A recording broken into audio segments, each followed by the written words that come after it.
Badak ez zein ez da? Gotzoni Parragirre da, bale? Ikerla gisa eta irakaslia. Ondarrutarra da eta Ondarruko institutuak klaseak ematen ditzu, historiako edo, bale? Bera batez ere karlismoan aditua da eta gaur hori, karlistaldien inguruko hitzaldisa eta azalpenak emango ditzu, bale? Bale, oso ondo, eskerrik asko. Eskerrik asko Lasalle institutuari, eskerrik asko Eibarko udalari, Ego Ibarrari, hain zuzen ere, gonbidapena egiteagatik, eta eskerrik asko zeuei be bai, hemen egoteagatik. Bale, bai, karlismoan, aditua, ikerlaria, apurtxo bat utzitu daukat, azkenean beti gelditzen da zeo zer, liburu hau idatzi nuen, isa kilo bat baino gehiago pixatzen du, baina, gauza interesgarriak ere aurkitu aldituzu hemen, Eibarko historia interesatzen zaionari, behintzat. Hemen, datu interesgarriak aurkitu alditu 19. mendeari buruz. En fin, hau eskuragarri daukazue, liburutegian eta zigurrenik, hor Ego Ibarran baukiko dituzte oraindikan kaja batzuk saldu gabe. Bien, hau argituta nik gonbidatu naute karlistaldiei buruzko hitzaldi bat emateko eta beste egunean esan zidaten gehien bat hori bideratzeko seletibidadera, ezta? Osan esan, hitzaldi hau izatea zuentzako baliogarria, edo aberasgarria, edo lagungarria seletibidadean eukiko dozuen froga hori gainditzeko, ezta? Bien. Ai. Bale, jakin. Venga, bestelan nik interpelatu egingo zaituztet, Ze gaietan lantzen da karlistaldien gaia? Hirugarren gaia, karlistaldiak, zeintzuk bi iruzkin sartzen dira?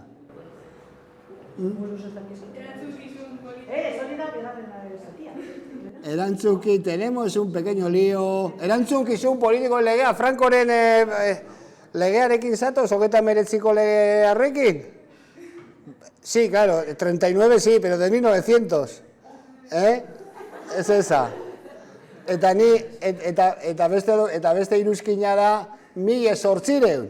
Da, 19koa. Justo hau behitu, egia esan, nik ez daki zergati da, numerologiarekin eta sinisten dutenak apurtxo bat, seguro erreparatu diotela, Espainiar estatuaren historian badaudela fetxa batzuk errepikatu bezala egiten dira, eta 19 hau, bat errepikatzen da, 19an bukatu zen lehenengo karlistaldia, eta egin zen 19ko urriaren 25ko legea, goratzen duzue bi artikulu ditu, Euskal Probintzien eta Nafarroaren foruak bermatzen dira Espainiako batasun konstituzionalari kalterik egiten ez dioten bitartean, edo lako zer. Eta bigarrena, alden bezain pronto, diputazioak eta gobernua batuko dira adosteko konstituzioa eta foruak nola ustartu behar dituen, da. Hori da, 19ko legea, 25 de octubre.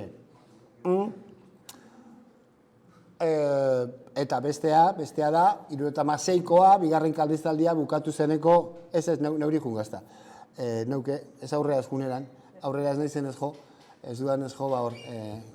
Bueno, en fin, lagungarria izan behar duzuela hitzaldi hau, seletidaderako, eta gaina uste dut urte batzuetan karlistaldiak ez dira sartu, beraz, aurten, igual, bolita tokatzen da.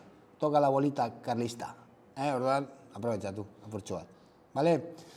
Bueno, karlistaldiak, lehenengo eta behin, kokatu behar ditugu, zuek ja landu dozuez lehenengo karlistaldia, 1813, Malakarregi, vale?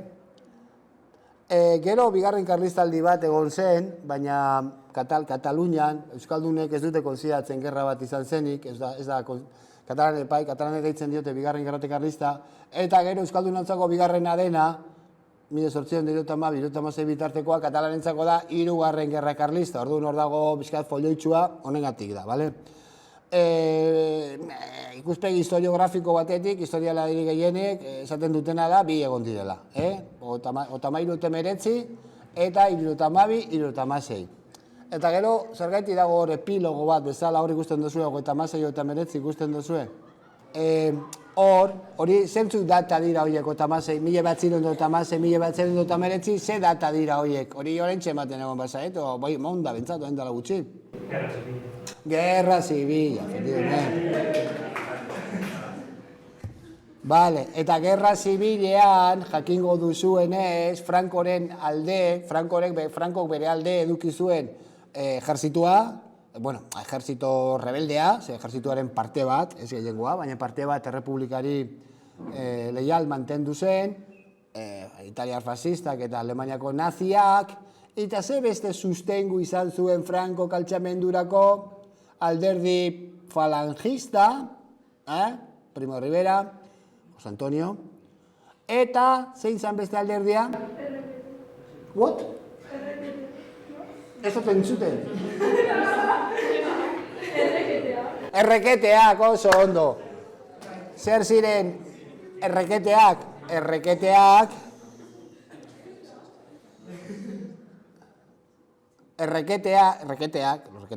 izan ziren, hain zuzen ere, karlismoak, alderdi karlistak zeukan gorputz, eratu zuen gorputz paramilitarra, 10.000 soldaduz, milizia bat, horiek ziren, soldadu profesionalak, baina hartzen zituzten euran denporak, entrenatzeko jakinda, zerbait gertatuko zela, eta momentu ailegatzen zenerako karlistak nahi zuten preparatuta egon, bai asilo estaban,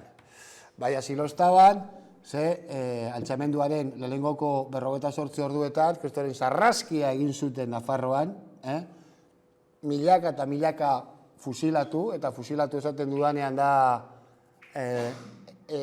kasi oberenak gertatu alzitzaizuna, bakarrik fusilatzea, eta fusilatu aurretik egiten zituzten gauzak. Baina ez da gerra karlista bat, bai da gerra bakarra karlistek irabazi zutena, ez zuten euren helburua lortu, ze karlistek pentsatzen zuten Franko hori lagunduta, Frankok trukean lagunduko ziela euren errege gaia ipintzen Espainian errege moduan, baina ikusi den moduan etzen horrela izan, karlistak bukatu zuten Frankorekin, esango dugu, aldendu egin ziren Frankotik, batez ere Euskal Herrian, eta alderdi karlistaren zati bat, azkenean indar antifrankista bat bihurtu zen, alderdi karlistaren zati bat. Ego zelan 20. mendeko karlismo hori da, ez da 19. mendeko karlismo soziologikoa, baizik eta da gehien bat alderdi bat oso ondo organizatua, oso dinamikoa, baina gehiago dela momentu hartan, Europa mailan indartzen ari zen fascismoaren beste ingrediente bat, baina etzen 19. mendeko karlismoa. Sarreratxo hau egin da gero, lehenko eta behin, esaten dugu, nortu ziren karlistak. Karlista Don Carlosen jarraitzaileak. Hazin zen Don Carlos. Krik, krik, krik. Don Carlos María Isidro. Don Carlos María Isidro. San Fernando Zazpigarrenaren anaia gaztea. Zein San Fernando Zazpigarrena. El deseado. El deseado no sé por quién. El deseado. Carlos Laugarrenaren semea, Espainiako tronoa bereganatu zuen Aranjuezeko matxinadaren ostean.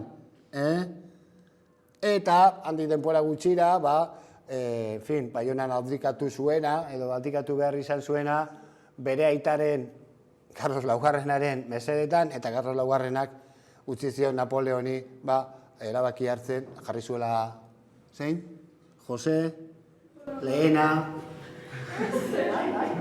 José Bonaparte, el primero, mal conocido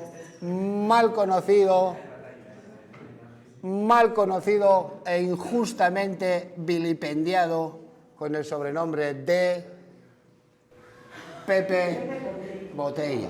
Bien. Bien, nun galditu zat da, lehenengoko ebaluazio hori, Oaindikan, septiembrean, berua eta, oaindikan, zeudeten hor, en fin, bueno, al grano. Fernando Zazpigarrenak zeukan zen anaia bat. Anaia zan, oaindikan, bera baino, absolutistagoa, eta zan, Carlos hau. Hemen ikusten dugun, mustatxarekin ikusten dugun bigotek. Eta beste txiga hori dagoen neskatila hori da, Fernando Zazpigarrenaren alaba. Isabel bigarrena izango zena. Orduan, Fernando Zazpigarrena hil zenean, 1893an, gerra izan, Espainian, batzuk, ja, iragarrita zegoen, oza, estaba kantao, gerra hongo zela, Don Carlosen aldekoen artean, eta edo Isabelen aldekoen artean. Espainian, egon bazegoen lege bat, Borboiak sartu zirenetik, 18. mendearen hasieran, legezalikoa eta legezalikoaren arabera emakumeak ezin izan ondorengotza eskubideak, ezin zituzten ondorengotza eskubideak eskuratu. Hau da, bakarrik heredatu alzuten gizonek. Emakumeek ezin zuten heredatu lege batengatik, luzegia izango litzateke orain esplikatzea. Fernando Zazpigarrenak hil aurretik lege hori abolitu egin zuen pragmatika sanzion deitutako lege baten bitartez. Hori izan, gero anulatu dizu, bueno, izan poco txotxeando antes de morir. Eta utzi zuen panorama bat, nahiko ja tirabiratzua, ze naiz eta eskatu zion bere anaiari, Don Carloseri, sinatzeko leialtasuna bere alabatxoari 3 urte baino bestetik ez zituela, bere anaiak Don Carlosek esan zuen kena nahi. Eta Portugalera joan zan. Eta horrek esan nahi zuen, Fernando Zazpigarren hiltzen zenean, altxamentu bat egonko zela, karlisten alde, eta orduan gerra bat egongo zela, karlisten artean, eta Isabelin partidarioen artean direla Isabelinoak, baina Isabel txikia zenez, bere ama zan, bere tutorea, eta aldi berean erregina ordea, Maria Cristina. Orduan deitzen dira Isabelinos, edo kristinos, bale? Hasiera batean hor kokatzen dugu.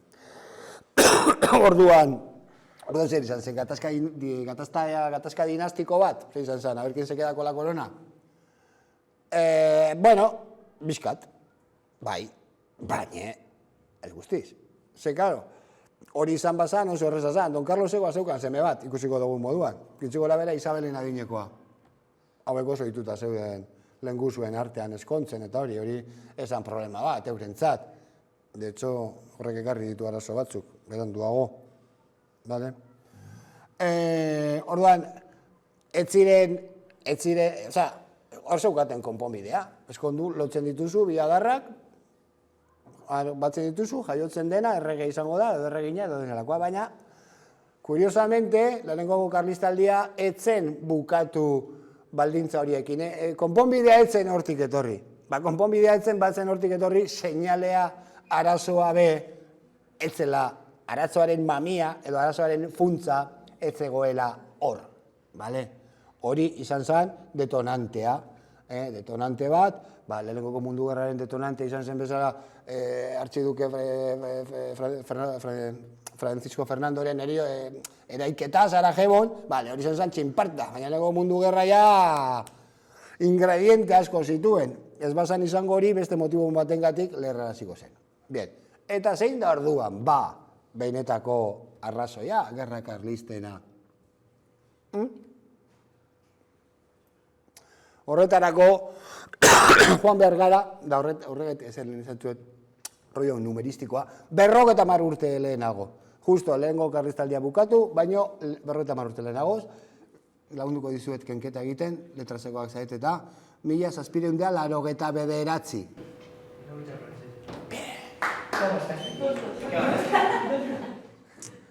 Iraultza frantzesa. Iraultza frantzesa, hartu la Bastilla, bale, bien, da zer. Zer izan zen iraultza frantzesa? Zer suposatzen du iraultza frantzesak? Iraultza frantzesak suposatzen du absolutismoaren bukaera. Sistema absolutistaren bukaera eta antzinako erregimenaren bukaera eta erregimen berriaren hasiera. Da zein da erregimen berri hori? Gaur egun daukaguna. Gaur egun daukaguna. Segu denok gure bakoitzak bere modura pentsatu arren, gaur egun gainera, nor sartzen da, neure ideak eta a mi no me sacas de lo mío. En fin, gaur egun daukagun pentsakera da, pentsakera liberal bat. Hor, igual zozen egongo da. Ez dut pentsaten inor egongo danik, pentsaten da benik erregik botere guzti erregik eukibir da bela. Inor bara? Ez. Ez dut pentsaten inor egongo danik, pentsaten da bena, hauteskundeik ez dela egon bir. Hauteskunderik ez dela egon behar, perkatu. Ez que emozionatzen aizenean, ondorrotera joatenaz. Eta, en fin. Ez dut usten inor egongo denik, pentsatzen duenik, emakumeek ez dagatela boto eskubiderik. Edo, da horrela jarraitu aldut eta jarraitu aldut. Edo pentsatzen duenik, gizakiak ez daukala eskubiderik, enpresa bat egiteko, askatasunez, nahi dunea, legeak respetatuta, klaro, berak nahi duena ekoizteko, da berak nahi duenari saltzeko. Inor badago horre, pentsatzen duenik hori ez dela izan behar horrela, ez dut usten. Horregatik, esaten dizuet, gure pentsakera, gure kultura, zibilizazioaren kultura, irautza Frantziarretik datorrela, orduan, apurtxo bat gehiago erreperatu beharko genioke. Hortxe dago gure pentsamoldearen egitura. Egituraren hasiera. Gero, irautza frantzesak hain zuzen ere, zer bat badauka, desberdina, absolutismoarekin konparatuta da, absolutismoa da sistema bat itxia eta estatikoa, 1000 urtetan egon zana indarrean, esate baterako inolako aldaketarik gabe. Baina, irautza frantzesak eta liberalismoak, da berba bat, ja, sartu behar duguna, erregimen berriaren aldekoei, deitu aldiegu liberal hitzarekin engolobatu alditugu, liberalismoak daukan berezitasuna tradizionalismoaren edo absolutismoarekin alderatuta da dinamikoa dela, irekia dela, eta beti dauzkala aurrera joateko bideak irekitzen dituela. Zeintzuk dira aurrera joateko bide horiek? Honek irautzaile frantzesak, burgesak, Bastilla hartu zutenak, hauek, hauek irautza egin zutenean zer ari ziren, ze pentsatzen duzu, eskatzen ari zirela frantziar emakumeentzako botoa, eskubidea. Euren aldarrikapenetan, en esa famosa declaración de los derechos del hombre, y hombre en sentido estricto, no en sentido extenso, y del ciudadano, ¿estaban incluidas las mujeres? No, no estaban. De hecho, a una tal Olympe de Gouges cortaban la cabecita por la Declaración de los Derechos de la Mujer y de la Ciudadana. ¿Vale? Orduan, honeaz, zen nahi dut esan. Irautza frantzesa egin zuten hauek, ez zeuden pentsatzen ez emakumeen eskubideengan, ez da gizon pobreen eskubideengan. Eurak ari ziren pentsatzen, gu, burgesia, garela klase potentea, gu daukagula rekursoak, ordaintzen ditugula zergak, daukagula lanpostu importanteenak, gu daukagu bozkatzeko eskubidea eta parlamentuan parte hartzeko eskubidea. Geuk! Baina bestik ez. Edo zelan bide hori irakitzen duzunean, askatasunaren, berdintasunaren, eta fraternite, bakarrik gizonen artean itxura denez, bide hori irakitzen duzunean, bide horrek bere bilakaera propia dauka, eta hori da izuzen liberalismoaren ezaugarri nagusia. Eta hortik etorri dira, gutxika, hauek ez zuten irautzain esate baterako erregeak entzeko. Hauek ez zuten erregea egotea, baina erregearen boterea egotea kontrolatuta edo orekatuta parlamentu batengatik. Hau ez ziren antimonarkikoak. Baina bide honetatik, azkenean, eurak ere kontrolatu zirenean erregeak tradizionatu egiten zituela eta beste potentzia batzuekin konspiratzen ari zela Frantziako irautza zapaltzeko, erregeari burua moztu zioten. Eta Frantzian errepublika bat proklamatu zen, baina ez irautzaile helburua errepublika proklamatzea zelako. Edo zein modutara, irautza frantziarraren ostean, Munduan, hainbat lekutan desagertu dira erregeak eta instalatu dira errepublikak. Ez bakarrik Frantzian. Frantzian, Italian, nahiz eta beranduagoko estatu bat izan, Alemanian bertan, ekialdeko Europa guztian, eta gaur egun, gelditzen dira, bastakit, 30 estatu munduan monarkiak dituztenak, eta neuri siniztu, errepublika instalatzen denean, inor ez doala eskatzera, niko natzea erregi nahi dut. Hori ez da pasako. Errepublika bihurtzen dena, errepublika se queda. Hori prozesu hori imparabli, prozesu hori geldi ezina da. Liberalismoak irekitzen duen prozesu hori geldi ezina da, eta gu bagaude hemen gaur egun, pentsakera daukagun pentsakerarekin, hasta atzerako jenak, inkluso eskuindarrenak, ez dago boxekoek ere ez dute esate baterako, emakumeen eskubideen kontra eta adierazpenak, baina ez daukate esateko emakumei botoak hendu bat. Ni el más derechoso, ni el más fachorro se atreva a decir eso hoy en día. Konturatzen zarete ze puntoraino iraultza frantzesak ireki duen bidea kalao dagoen sartuta gure pentsakeran, naiz eta gu ez konturatu? Bai badago sartuta. Bueno, rollo preliminar. Bueno, la Bastilla, vale, da zer da iraultza frantziarra, orain izan dut. Antzinako regimen arabera, monarkia absolutua, erregeak agintzen zuen, botere guztia, privilegioak mantendu egin behar ziren, zergarik ez ordaintzearena, armak erabiltzaileek, gizartea estamentala, klak, noblezia, kleroa, hirugarren estatua, ez dago ascenso sozialik, ez dago ekonomia mugatua, gremioak, erregeak kontrolatzen dituen konpainia monopolistikoak, ez zegoen produzitzeko askatasunik, eta erlijioa, erlijioa konfesionala. Estatuak erlijio bat dauka, eta estatuak bultzatzen du eta defendatzen du erlijio konkretu bat. Kasu honetan, erlijio kristaua. Hori da antzinako erregimenaren ikuspegia. Erregimen liberalak planteatzen du erregimen parlamentario bat, hauteskundeen bidez, ikusi dugu moduan, sufragioaren kontua handitzen, zabaltzen joan da, hasiera batean ziren gizon aberatzak, gero gizon erdia aberatzak, gero gizon guztiak, eta azkenean, eta hemen daukazu emeritu handia, Eibarren, gero emakumeak. Emakumeak noiz bozkatu zuten estrenako aldiz? Krik. Eibarko argazki bat dago da ikonikoa da, 1934. Agertzen dira 3 emakume, bata amona bat, bestea ama bat bezala, eta gazte bat ikusten dira filan, argazki bat ikonikoa. Nik pentsatzen dute, hemen Eibarren bertan kaleren batean, muralen batean edo ikusi dudala, uste dut. Oso argazki,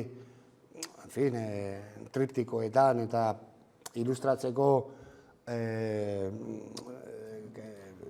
olako kontuak askotara biltzen da. Bueno, eta Eibarkoa da. Ez bakarrik hori, hementxe proklamatu zean bigarren errepublika, eta horren aurretik Debarroko oasi liberala. Debarroa da el Valle del Deba. Valle del Deba, zeintzuk herri sartzen dira hor, Deba, Goibar, Eibar, Ego Ibaiaren horretik, kien da maz? Bergara, Arrasate, eta nik oinati bezartu inoan. Bueno, kontu besteleko guztietan, oaindikan antzinako mentalidadea zeukaten bitartean, antzinako erregimeneko mentalidadea zeukaten bitartean, Eibartarrak ja liberalak ziren. Zailegia izango litzateke azaltzea nola eman, luze egin, nahi bozu, hemen daukazue, erdia azalduta, nire ustez zergatik izan zen. Baina ezin dena ukatu da, Eibar zela, uarte bat, una isla o un oasis, metafora que nahi duzuen metafora hartu, inguru tradizionalista batean. Eta horregaitik deitzen da, Debarroko oasi, Ugarte izan zitekeen liberala. Eibartarrak, hasieratik ez, baina ja esango dugu bigarren bueltan ja berehala sartu ziren, ulertu zituzten ideia hauek eta ideia hauen bultzatzaile nagusiak izan ziren, ez bakarrik herrian bertan, baizik eta inguru guztietan. Bueno, regime parlamentarioa, botereak banaketa, Montesquieu, badakizue, privilegioak abolitu, gizarte de klases o demokratikoa dituko irekia, igual, da berba aukera egokia, ekonomia azkea, laissez-faire, laissez-passer. Erlijioa laikoa zer da? Laikoa ez da ateoa. Laikoa da eliza leku batetik eta estatua bestetik. Hau da, ayuntamentuara banoa, nik ayuntamentuan ez daukazetan ikusian kurutze bat. Osea, esken finean, nik kurutze ikusi barko dut, elizara banoa, barresatzera banoa, bantxe, baina ni ayuntamentuara noa empadronamientoa eskatzera. Eta izan naiz musulmana, o izan naiz judua, o izan naiz ateoa. Zergatik ikusi behar dut nikan, hanba Virginia bat edo kurutze bat. Hori, ez da, o bai.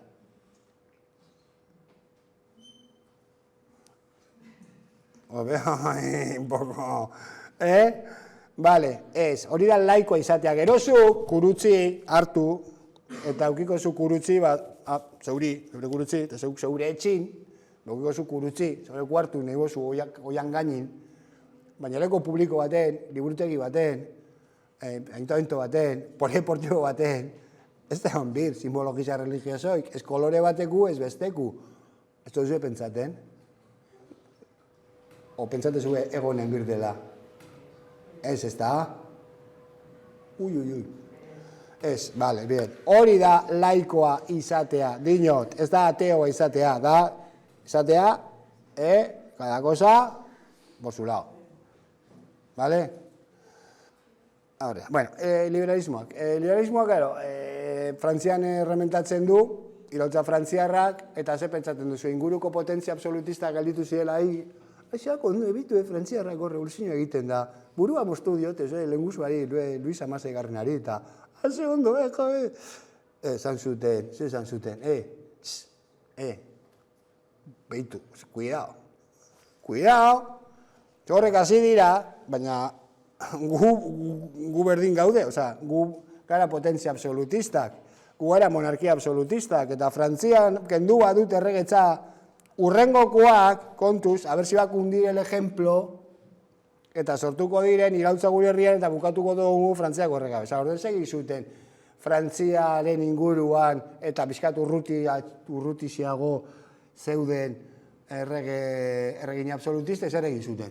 Batu egin ziren eta ziren konspiratzen Frantziako erregimena ondoratzeko. Frantziako irautza ondoratzeko eta berriro ere absolutismoa berrezartzeko.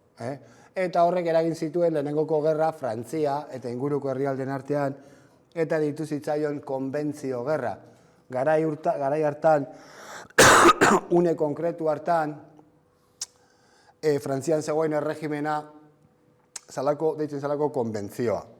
Dala irautza frantziarrak eduki duen momenturik radikalena. Robespierre, Marat, Danton, la guillotina, cortando cabezas. Un guztia, ¿suena? Bai? Bai, está, bien. Orduan, hori momentu izan zen konbentzioa. Momentu frantziar irautzaren momentu radikalena, odoltzuena, ezta? Zelan bebai izan birdo, revoluzio frantziko salbaban momentu. Jakobinoak ez bat ziren jarri hola, konbentzionalak, kontra irautzaileak, bai, mugetik barne, eta bai, beste potentzia absolutistak jan egingo lituzkete, irautza egingo zuten jan. Hauek, konbentziokoek, jarri zuten, esto del terror, ja ez kontra irautzaileak, edo zein susmo hartzen bazioten horbaitik irautzaren kontra berba egiten zuela tal, a la fila. Eta eliminatu egiten zituzten. Egin zuten hor garbiketa bat, en fin, interesante. Gero eurak ere horla bukatu zuten, Robespierre eta kompainiak ere eurak horla berdin bukatu zuten. Bien, de hecho, guillotina asmatu zuten personajeak ere, Monsieur Guillotin, beran inventu nazpizan amatxuan. Oso invento ona, errez, garbi, ekonomiko, rapido.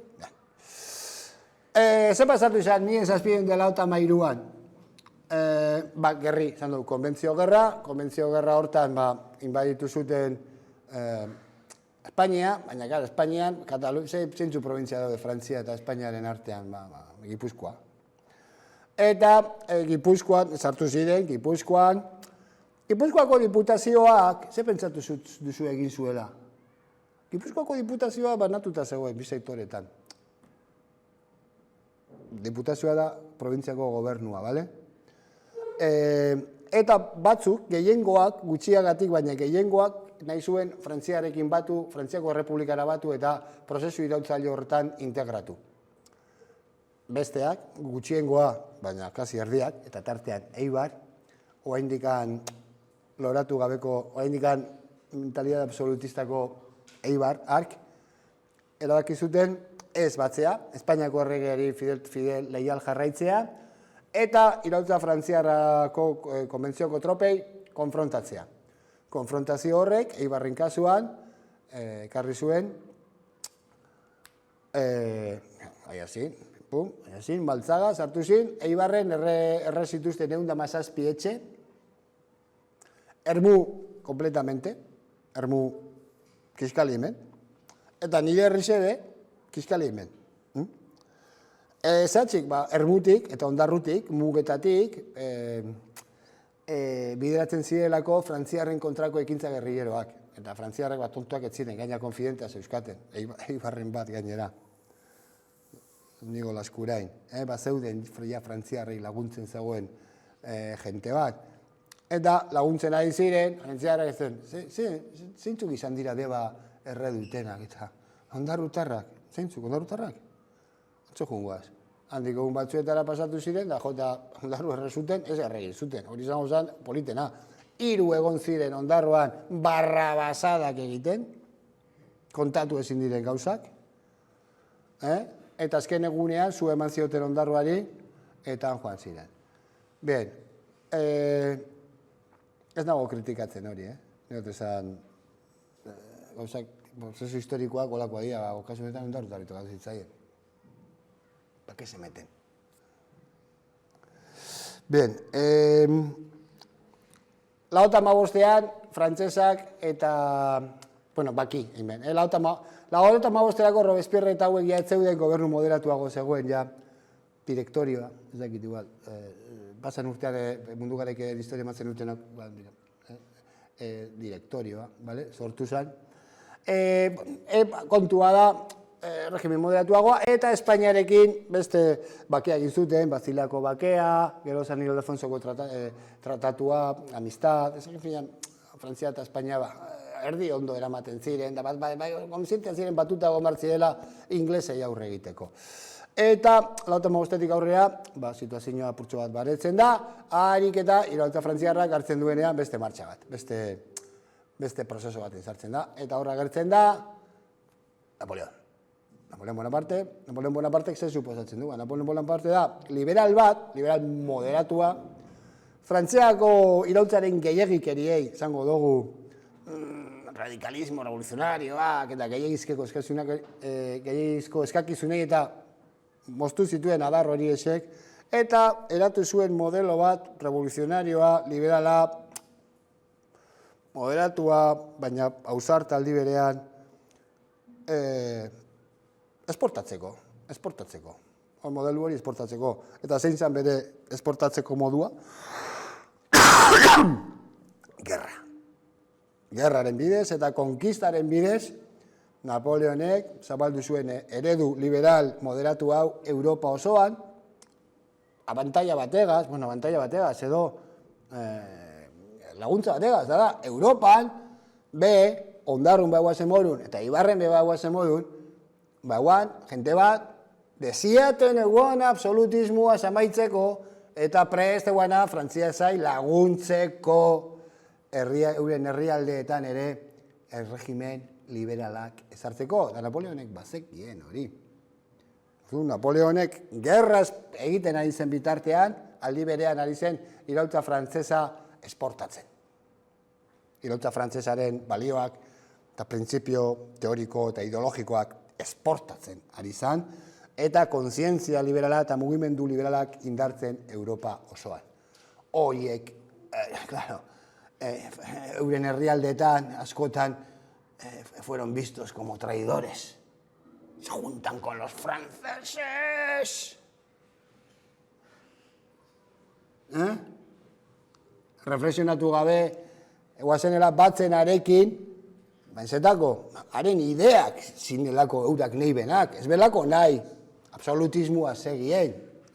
Barei deitzen gakoen, traidores, Espainin, francesaos. En vez de llamarles progresistas.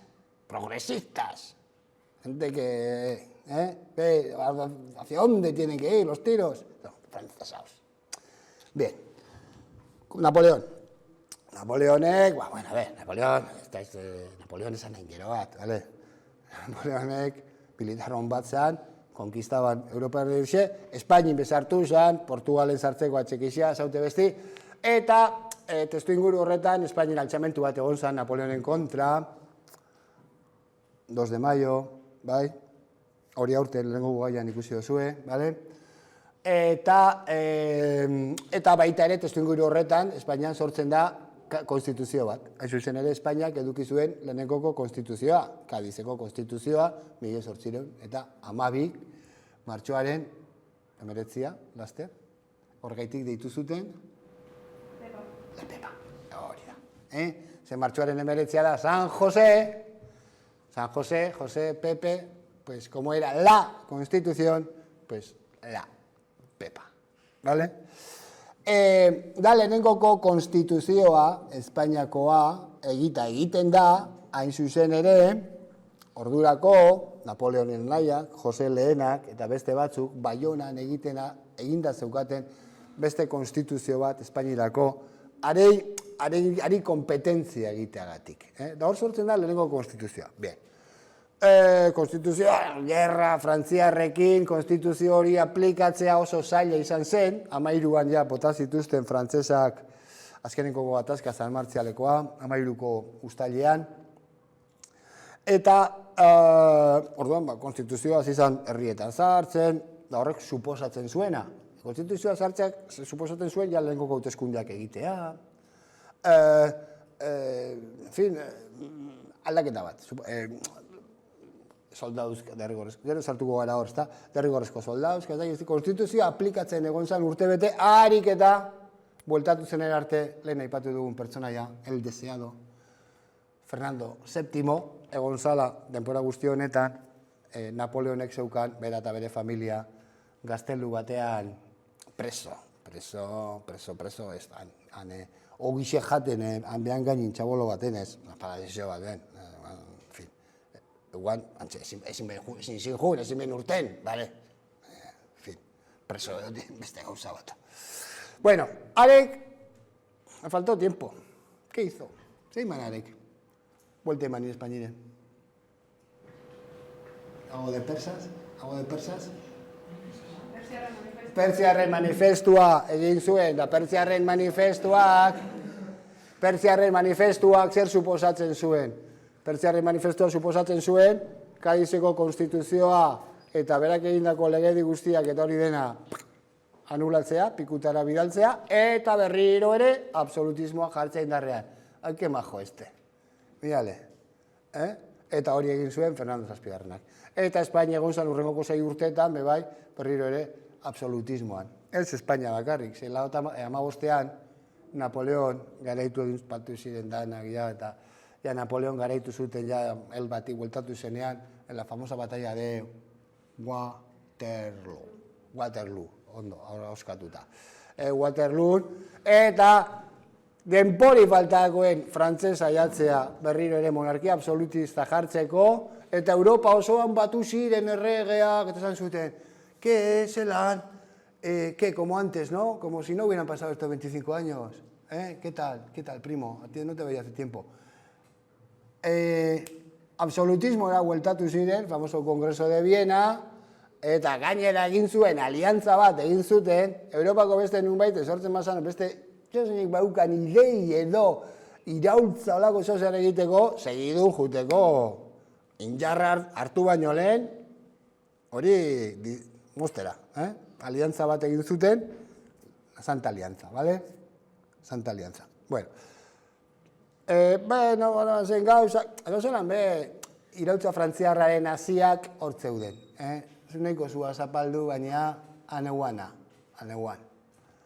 Eta 1820an, Espainian, hain zuzen ere, altxamentu bat dago, Cabezas de San Juanen, Rafael Riego, teniente coronel, edo lako kargu bazeukan ezan bez general bat, altxamentu bat egiten du, hain zuzen ere, Ameriketara destinatuta zeuden tropekin, claro, aprovechando Río Revuelto, Ameriketako koloniek, Espainia kolonia zeukan Ameriketan, ¿vale?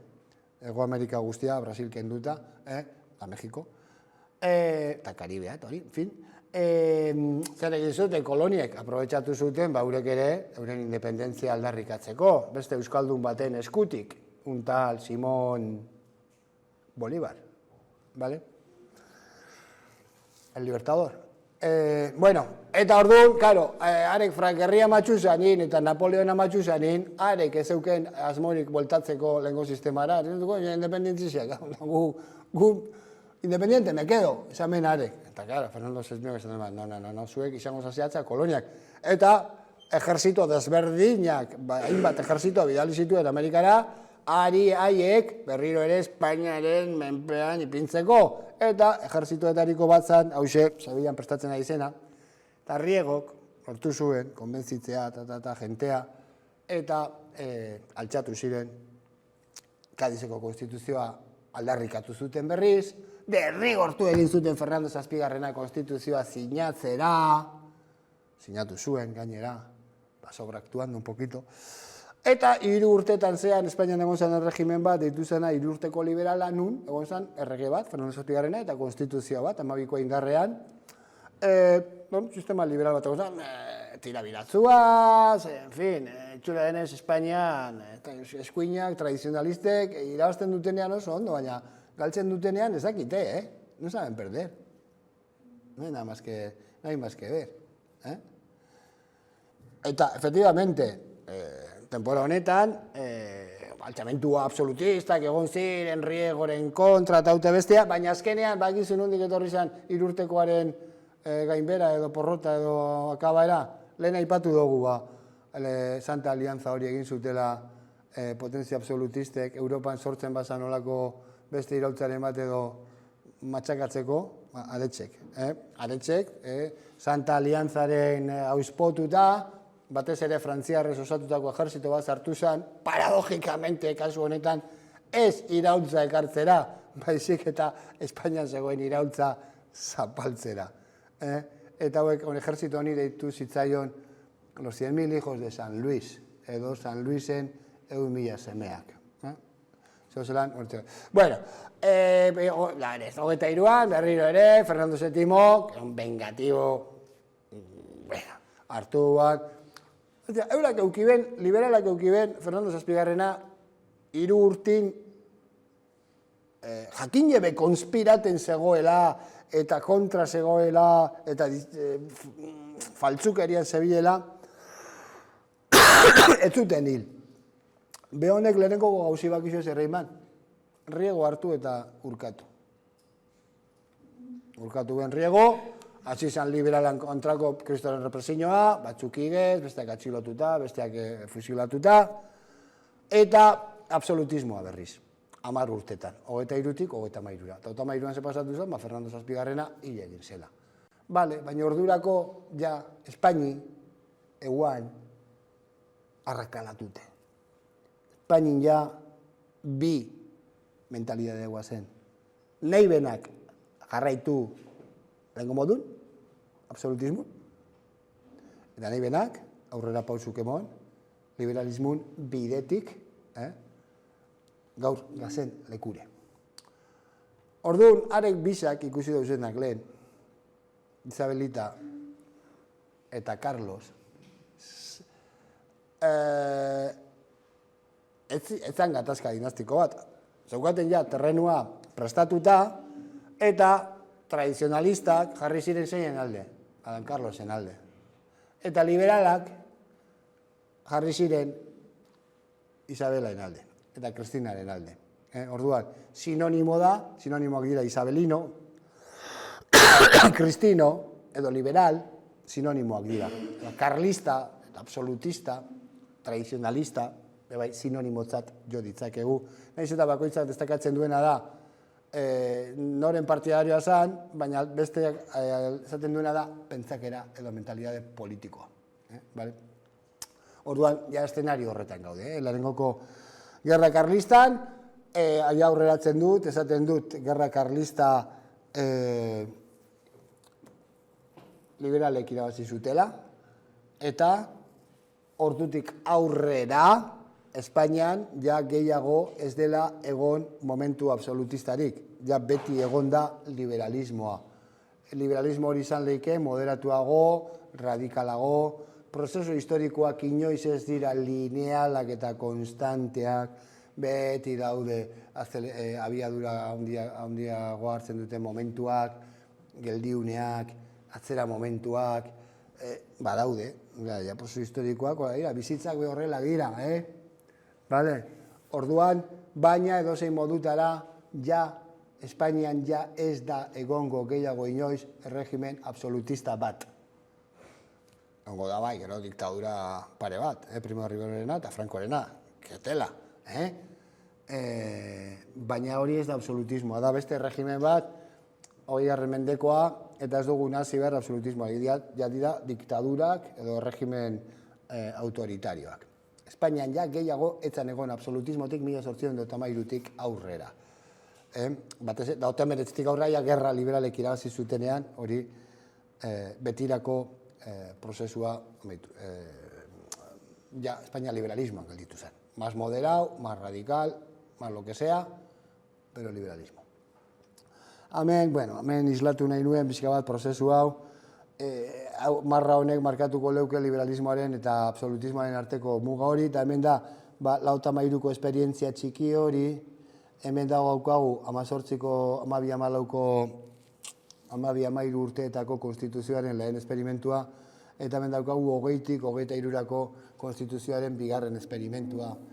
Ez dago ondo, ez dozta programak ez ditutzi realmente ondo ajustatzen gauzak, baina bai da interesgarria konturatu behar garena da, Espainiak involuzionatzen duenean berriro ere absolutismorantz, ez da onaino jeisten. Da absolutismo bat, baina ez hain reakzionarioa eta ez hain karka.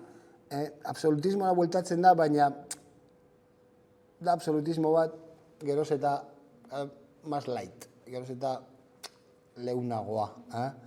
Eta momentu batean, 33an, pasatzen du linea hau, eta mendikaren aurrera linea honek egingo du gora berak, baina marra urdinetik bera ez da jetxiko. Ez da gitu gertzen da metafora hau, ez da gitu grafiko honek balio duen, balio dit, baina ez naiz oso pozik gelditu den moduarekin. Bueno, amendak hau, hilzan hau, ez nuen luzatzea, Fernando Zazpigarrena, hilzan, batzuk, baten alde, bestearen alde. Alte egon ziren, Fernando hil eta urrengoko egunin altxamentuak egon ziren, Karlisten alde, Talavera de la Reina, Burgosen, Naparroan, baina altxamentu horiek berehala zapaldu zituzten liberalek. Kontutan eduki behar dugu, estatuaren egitura liberalen eskuetan gelditu zela. Azken finean Madriden zeudenak ziren Isabel, Maria Cristina, bere ama, eta hortik manejatzen zen estatua, hortik manejatzen ziren zerga kobratzea, ejerzitoa, justizia aparatoa, rekursoak alde liberalean zeuden. Don Carlos Portugalen zegoen. Orduan, Karlisten lehengoko altxamendua, frifrun, fra. Baina, ailegatu zenen arte, personaje bat, lehengoko Karlistaldian, ezaguna egingo dena, baina, aurretik beste gauza bat. Mapa honek islatzen du, karlismoak altxamendu karlistek Espainian eduki zuten, Iberiar Penintzulan eduki zuten eragina. Zenbat eta moreago, karlismoak indar handiagoa. Venga, komentario bat. Venga, va. Reviento pensamiento. Olako fatxorroa ginen? Ez datzu hori torri burura? ¿Qué pasa? Euskaldunok zer ginen? De los txungis?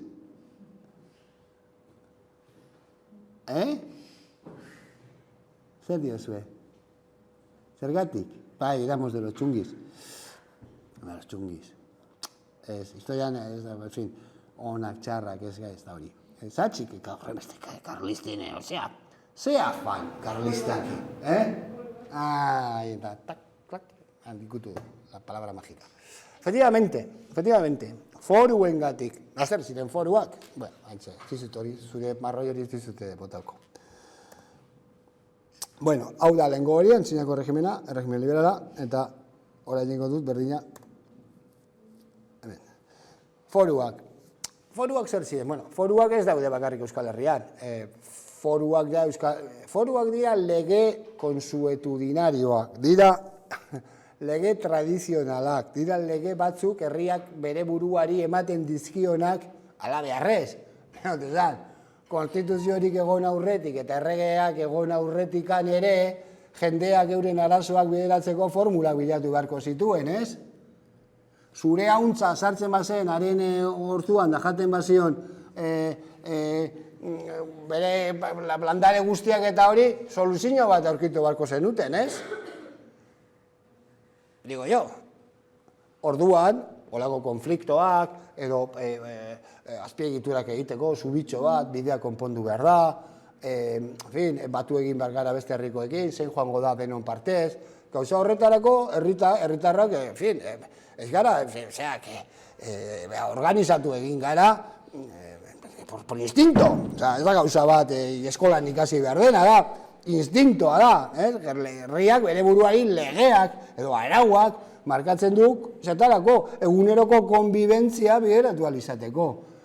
Da, zenbat eta temporarekin, artikulu bat edo lege bat zena edo ez dakizer, geroz eta gehiago garatzen joan dira, lege horrek pilatzen joan dira, liburuetan, eta monarkia absolutisten agerpenarekin, monarkia absolutiste jamaseigarren mendetik aurrea nahi zutena izan zen, legedi horiek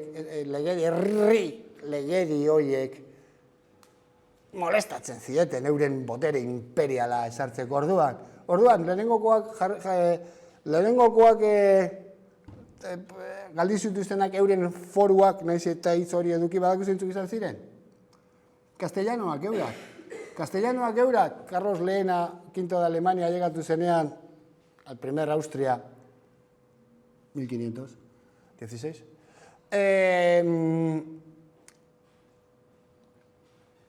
Handik 6 urtea, altxatu ziren, haren nahi ban, Kastillako noblezia, bere menpegotea haute besti, Castellanuk esan benkena nahi, altxatu diziren bere kontra, gerra bat egon zan, la guerra de las comunidades, Bilalarren, galdu zuten, oraindik ospatzen dute, Bilalarren komuneroek galdu egin zuten, baina, gogoratzeko borrokatu zutela. Zeintzuk izan ziren urrengoak? Dekretos de nueva planta, katalanak, ondorengo zagerretan, Austria eta Austriaren resuma dinastia amaitu zenean, erabakitzeko zeintzu sartu behar ziren, edo Austriarrak berriro, edo Borboiak, gerra bat egon zen Espainian. Espainia bera dibiditu egin zen. Kasu hartan, Euskaldunok Borboien aldeko autua egin omen genuen, eta katalanek egin zuten Austriaren aldeko autua. Borboiek irabazi zutenez, katalanak gelditu ziren euren lege barik, eta Euskaldunak egon ginen esan Borboiekin, mantendu egin zizkiguten genituen foruak. Baina bihurtu ginen ja Penintzulan eta Iberiar Erresuma Espainiarrean los únicos que tenían algo de lo antiguo, foruak, geure legeak. Eta zezaten zuten lege horiek? Esaten zuten zerbitzu militarra berezia, derrigorra ez, guk egingo dugu, baina geure era.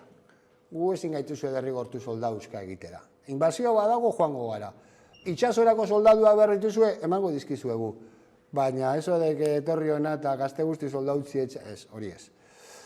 Aduanak, ez egin bezala kostaldean, baizik eta Ebron. Horrek ze suposatzen du. Horrek suposatzen du, produktu guztia sartzen dienak itxosoz, Ebron pagatzen dituzte zergak. Orduan, niri etortzen zaizkit zerga barik. Orduan, merkeago. Ez? Merkeago. Askoz merkeago. Tabakoa esate baterako, que es un producto de primera necesidad, como sabéis, 10 aldiz merkeago Bizkaian Burgosen baino. 10 aldiz merkeago. Tabakoa, kafe, kakao, garia, ardoa, gauza asko.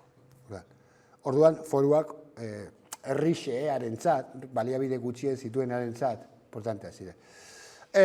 Udal gobernua lurjabeena, hori bai, lurrak eduki behar zenituen. Esan diru kontua, lurrak eduki behar zenituen. Luzea da esplikatzeko. Probintziako gobernua da, sistema foralaren arabera, antzinako erregimeneko, foruen araberakoa, antzinako erregimeneko figura bat. Justizia alkatearen esku. Orduan ez dago botere banaketarik.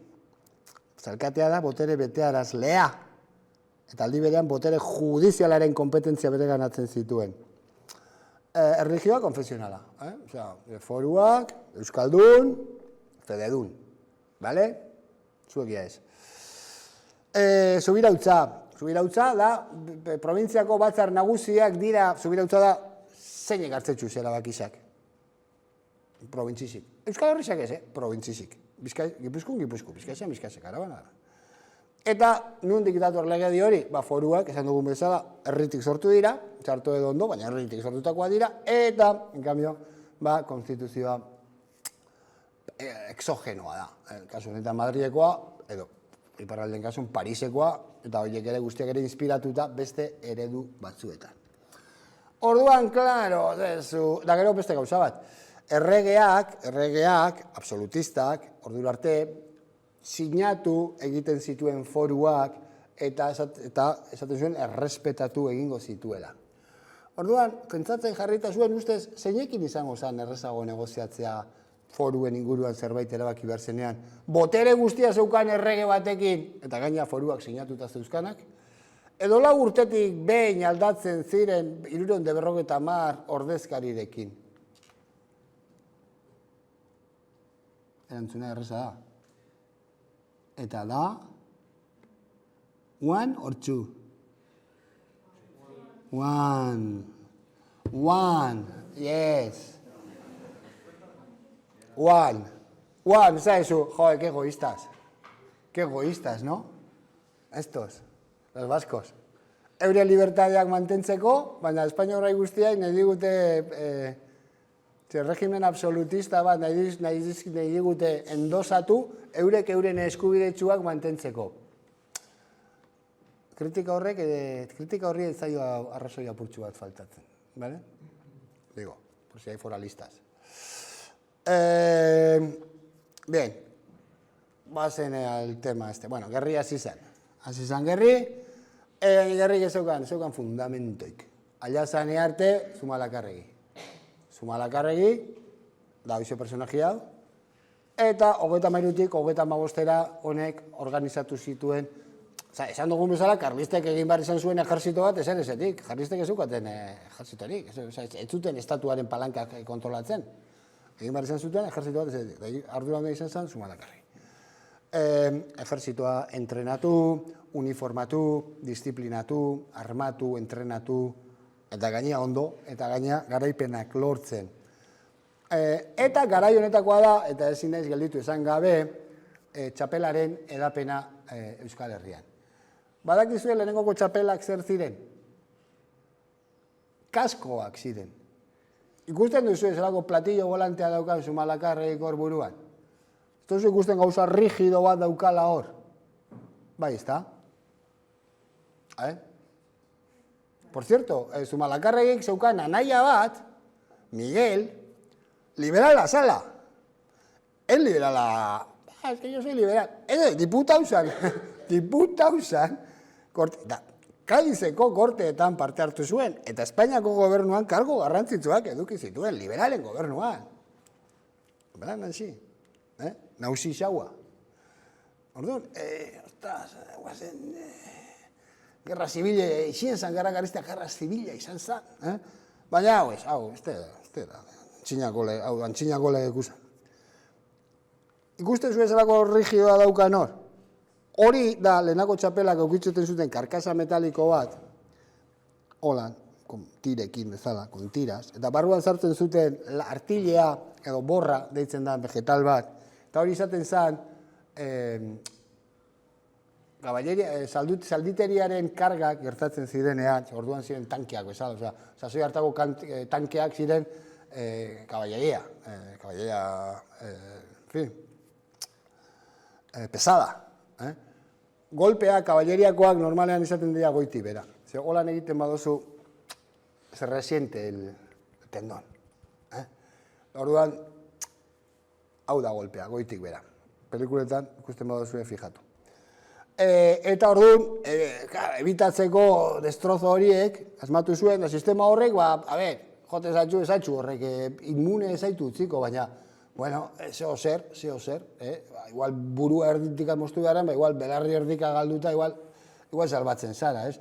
Bale, eta gero gerretan bazaten zan, orduan sasoinu zeuan, zelan guz, eta bueno, repliego, atakar, por ahí zeuan, orduan, nolako ikize. Orduan, jakin bizen duen, zelan guz, irabazten guz, galtzen guz, da horretako, claro, distingiduen bizen duzen, zeure soldauk, bestik handik, bai? Orduan aldi berin, txapela zan distintibo bat, sobre tropak, undaz, ze mataz, zelan daz kolokata, bale? Eta aurreratzen dizuet, aurreratu dizuet, karlistek galdu zuten lehenengoko gerra hau. Baina badakizu zer egin zuten karlistek? Egin zuten, bakerri galdu rau. Baina guk amendik aurre jarraitzuko rau, bakizu zer erabiltzen geure burun gainin? Txapela. Eta bakizu zer nire benezan txapela eruti burun gainin nik? Nik, eurak. Nire hau esan, gerri galdu rau, gerri galdu rau. Baina nik jarraitzen dut pentsaten lehengo modun.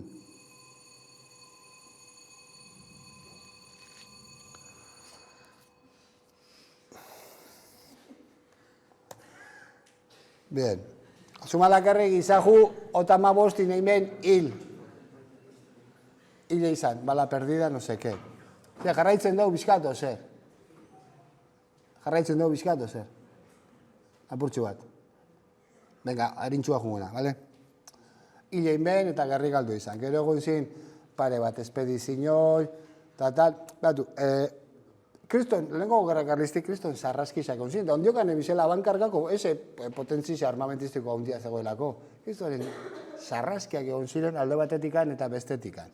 Eta lehenengoko tratado internazionala dagoena de canje de prisioneros, lehenengo karlistaldikoa da, eta sinatu zuten hain zuzen ere, Zumalakarregik eta Elliot deitutako koronel ingles batek, ze inglesek eta frantsesek liberalei laguntzen zizkieten, eta ordungoa da.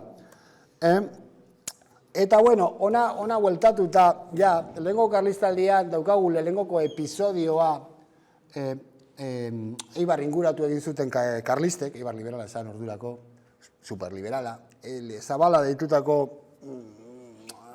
karlista baten tropak inguratu egin zuten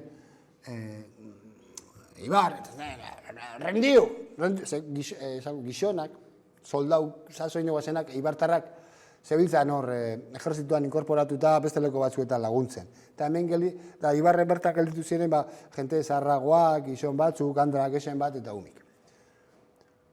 Eta hor, aprobetzen honek Zabalak inguratzeko Eibar. Rendiu, zebestelan errengoro terri guztiet, ez da izetaz. Erantzune, ordun zana komandante militarra, ze momentu ez gazta etorten beran izena, berdin da, dinotzaz erantzuni. Estamos armados todos los hombres desde los 14 a los 70 años.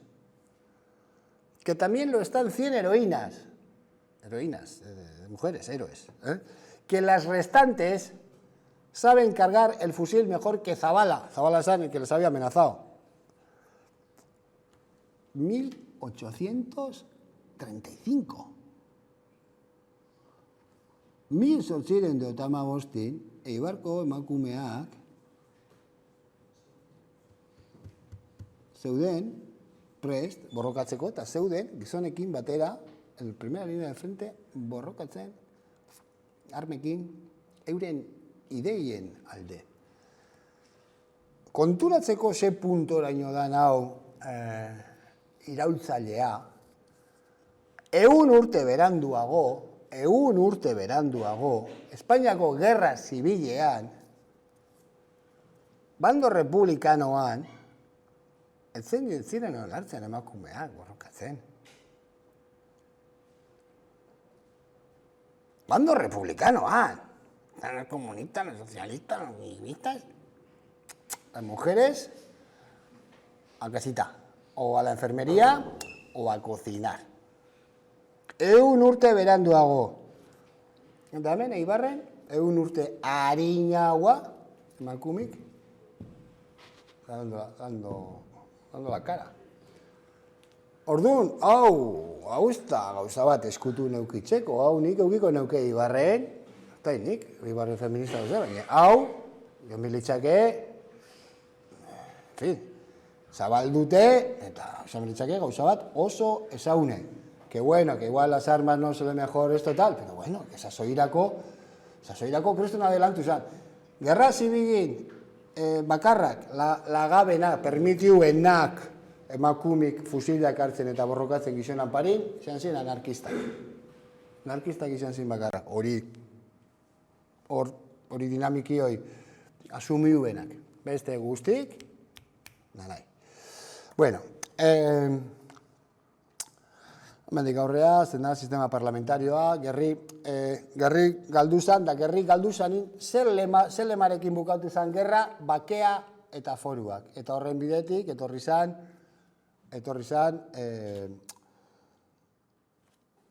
bosgarren iruzkineko testu hori. Se prometen los fueros de las provincias vascongadas, 819ko hori.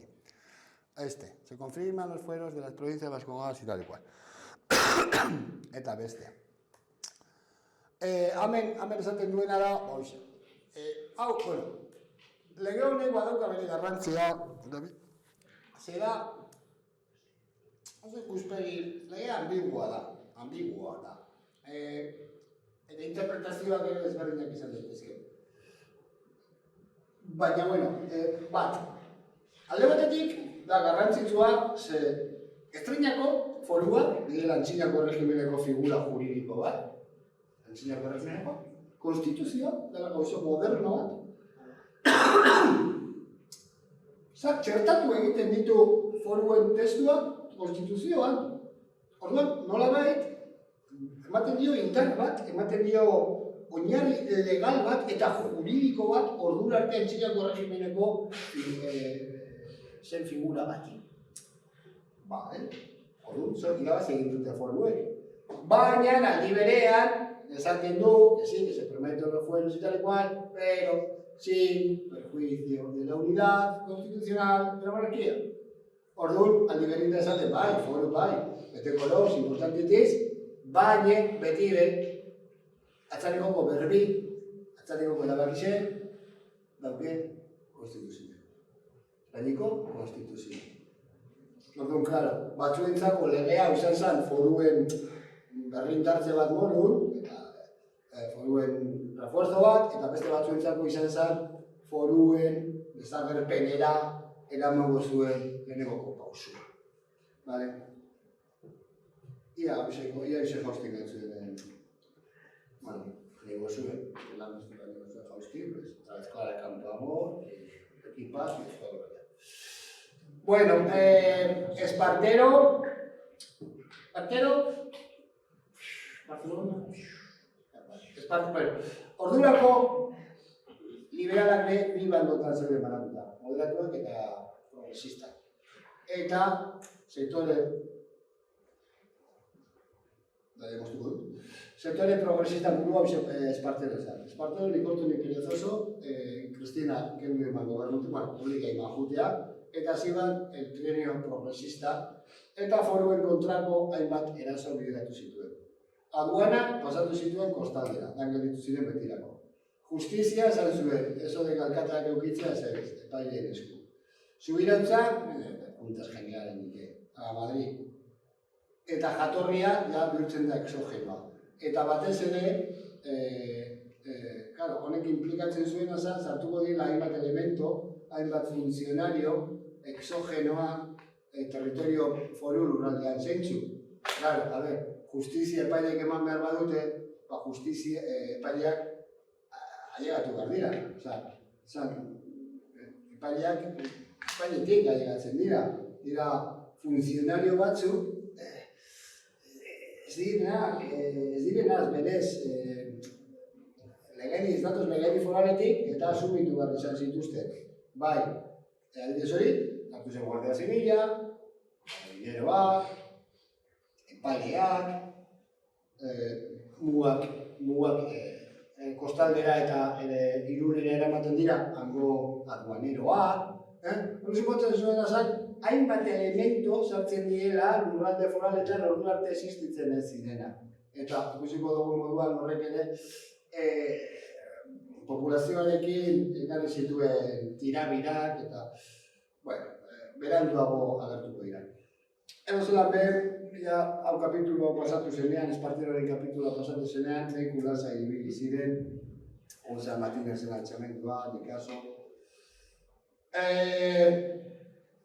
Don Carlos Luis, eta beste linea, Fernando Elena, Isabel II, Alfonso XII, Alfonso XIII, Don Juan que no gobernó, el emérito, eta mendean, egongo zan, Montxakabena. Juan Carlos es este, el emérito. Montxakabena, Felipe, eta gero ubiko lo buena. Felipe, ez da bera nauzixe, Felipe esatxitarregi bat. Felipe biarre barau ez nauzizauak. Ez dira eta ez dira. Esatxiko Felipe regi bat. Zereki da Felipe regia, biarre bat ditu nagusiagoa. Vaya, caramba. Con el patriarcado hemos topado. Bueno, sin más, esatxuek horiengo, ezin usatuko, zelan ikustu esatxuek garbi espertzen zela. Bigarren kapiztari interesanti baina egiz esan, ondo neurtu denpori. Nase izan dut, konzeptu batzuk argi gehatzi, konzeptu batzuk oinarrizku argi gehatzi, ego zegoen posti badakazue ikertzeko aukeri. Zentuten dut, egiz esan, baina june birde, zueto june bizase, bigaturik hemen, tranquilamente, beste ordu bete, hogesa, baina tampoco es cuestión de torturar, vale? Bueno, hasieran pixkat holan zegoazen, aplatanata eta holan, baina, atzarin pixkat eragutzi zuen interesa, parte hartu zuen, laguntzaile peukitzuaz, eskerrik asko. Eta igual kaldera matero bakazue, lentzungo txuet, Kantao.